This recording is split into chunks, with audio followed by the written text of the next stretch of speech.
is number one. Number one.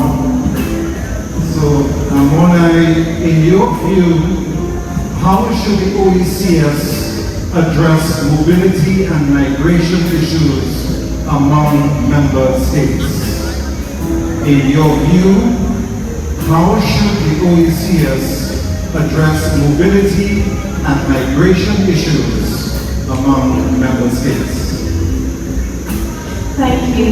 This is a topic of much debate indeed, but I think the most important thing is establishing a criteria that must be followed for citizens who may want to travel to different islands within the OECS. Once that criteria is established, that persons have this criteria, that makes it easier to not only control but regulate who comes to and from the different countries within the region.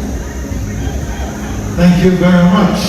Mona, Francis, Tiana, in your view, what are the potential economic benefits of regional integration for member states of the OECS? In your view, what are the potential economic benefits of regional integration for member states of the OECS?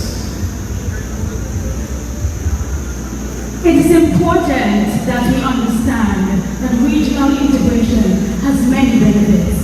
It will allow the member states to become a kaleidoscope and a melting pot, a fusion of culture, economic benefit, educational benefit for our country.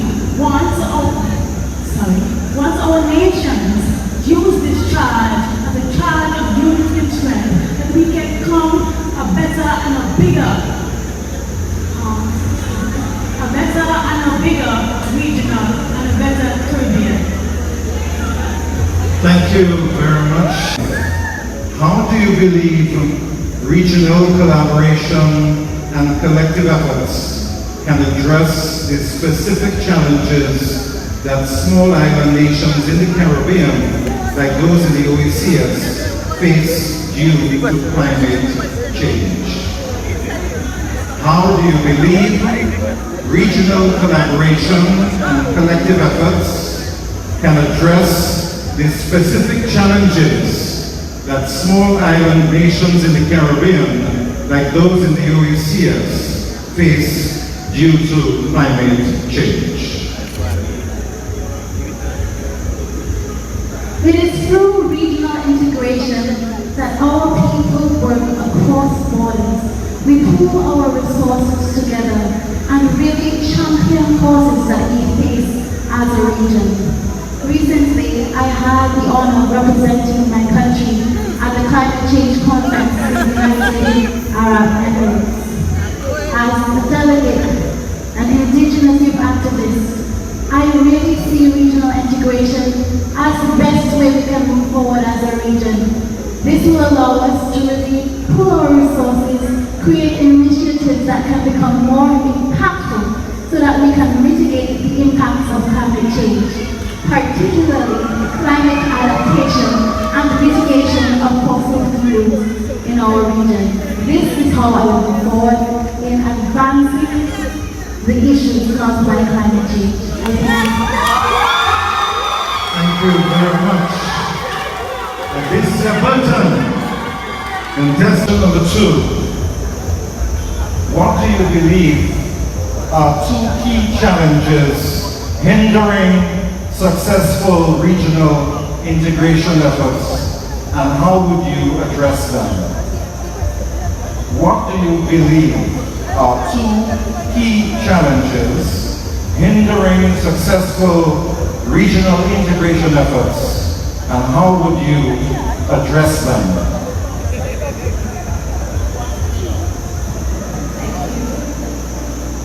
There are many challenges facing the Caribbean in an effort to achieve regional integration.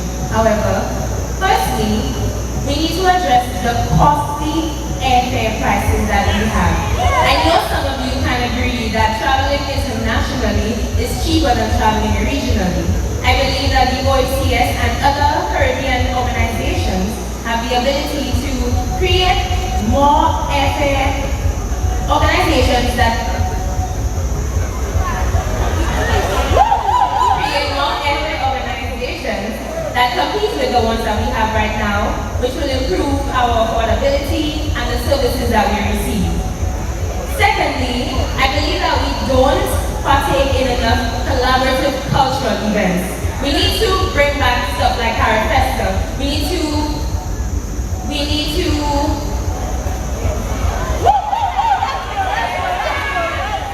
explore events like Caribbean Music Festival, Caribbean Arts and Fashion Festival, and Caribbean Film Festival. This will give us a sense of community and unity in the Caribbean and promote resilience that we have. I don't want to introduce myself as a St. Lucian woman anymore. I believe that I am a Caribbean woman because we have such a diverse and beautiful culture that we need to share on the global market. Thank you. What recommendations, if any, would you give to the OECS governments to further foster regional integration? What recommendations, if any, would you give to the OECS governments to further foster regional integration? As we know, regional integration plays a critical role in the fostering of cooperation and driving socio-economic development within our region. Therefore, it is imperative that we find ways to strengthen and advance the integration movement. One of the things that I would recommend to the Organization of the Eastern Caribbean States is to find ways to promote the development of private investment and involvement.